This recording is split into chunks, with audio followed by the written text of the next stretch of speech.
As we've seen on this channel in the past, uncomfortable discoveries have been made that would turn the official history we've been told on its head, and which, mysteriously, have disappeared or been dismissed as false. This is the case we're going to talk about.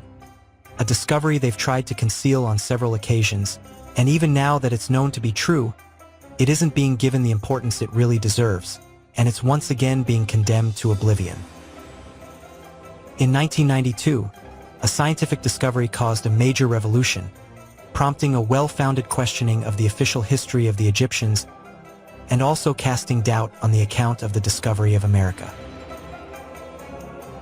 The culprit behind this great uproar was a mummy. More than 3,000 years ago, a queen named Hennet-Tawi lived in Egypt, belonging to the 21st dynasty of pharaohs. When she died, she was mummified according to the beliefs of the time. In the 19th century, her tomb was discovered, and inside it the sarcophagus containing the queen's mummy was purchased by the King of Bavaria, Germany. Over time, it ended up in the Munich Museum, where it remained for almost a century. In 1992, scientists at the museum decided to analyze the mummy's remains.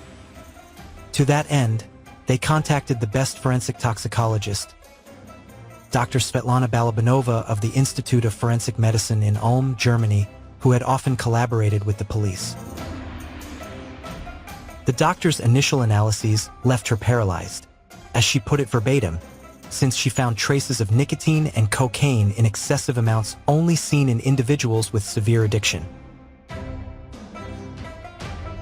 It is known that all scientific studies support the idea that tobacco and coca plants, before Columbus's arrival, were only cultivated in the Americas. From that moment on, they were known and consumed throughout Europe. How, then, was it possible for the doctor to find nicotine and cocaine? That would mean that the ancient Egyptians had traveled to America to obtain those plants. This would demonstrate that in ancient times people possessed knowledge that we have lost, since the American continent wasn't discovered until 1492. Perhaps, instead of evolving, did we devolve? Or was there a deletion of history, followed by a cover-up? It's a finding that has more significance than it seems, and precisely for that reason, many voices emerged questioning Balabanova's work. Dr. John Henry of Guy's Hospital in London said, "The first thing you think is that this is crazy. There must be some mistake, maybe some kind of contamination or maybe some kind of fraud. One can't imagine there being cocaine in an Egyptian mummy, implying that it had been replaced."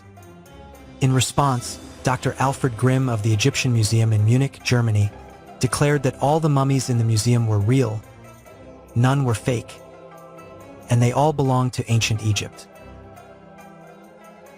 Meanwhile, Dr. Balabanova continued her studies, and after conducting more than 300 analyses, she confirmed that there was no doubt and the results were correct.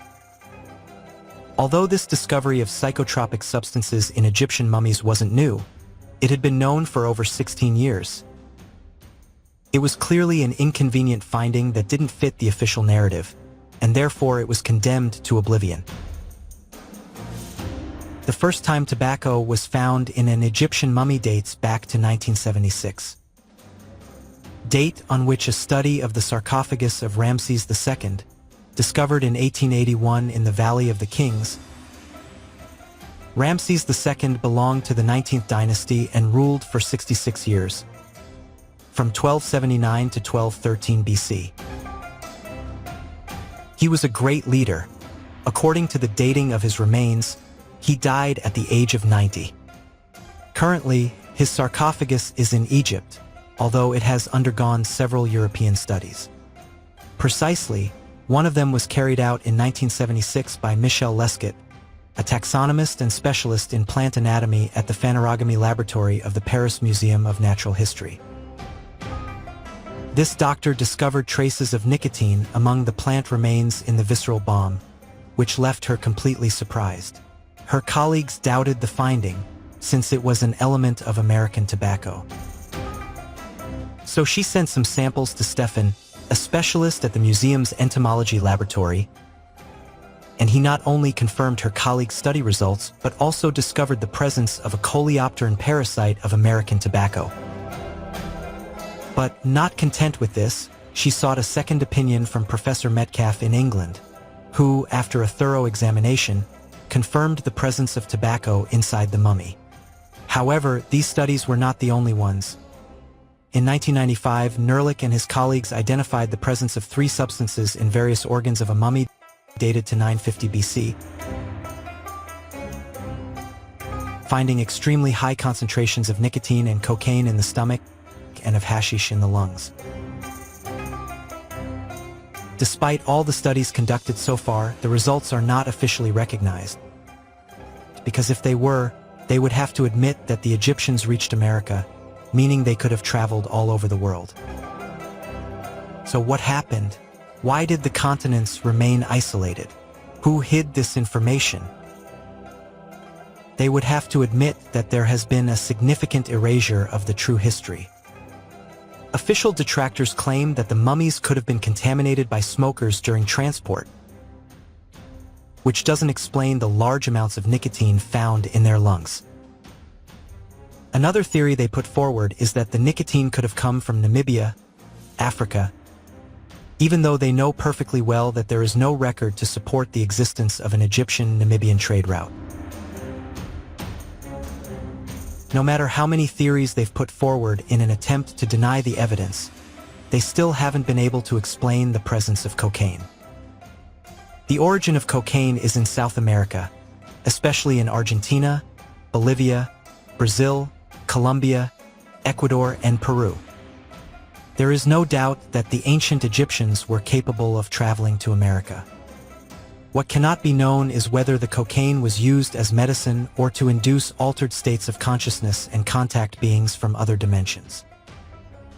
It's hard to say, but there's no denying that the plant came from America. Of course, it's a taboo subject, but this isn't the only discovery that would demonstrate that the Egyptians were capable of traveling anywhere in the world, as evidenced by the 250 Egyptian hieroglyphs found in Hunter Valley National Park in Australia, or the depiction of a kangaroo in Egypt. Although the Egyptian civilization was not the only one, as we see in the discovery of the Fuente Magna in Bolivia, found on the shores of Lake Titicaca by a local farmer, which bears cuneiform, Proto-Sumerian, and Mesopotamian Semitic characters engraved on its interior, just like the objects of Father Crespi in Ecuador. There is already too much evidence showing that, in the past, the various civilizations of Earth were in contact. And although they have tried to erase the traces of those great civilizations, whether they like it or not, more and more discoveries are being made that are hard to cover up, so sooner or later the truth will come to light.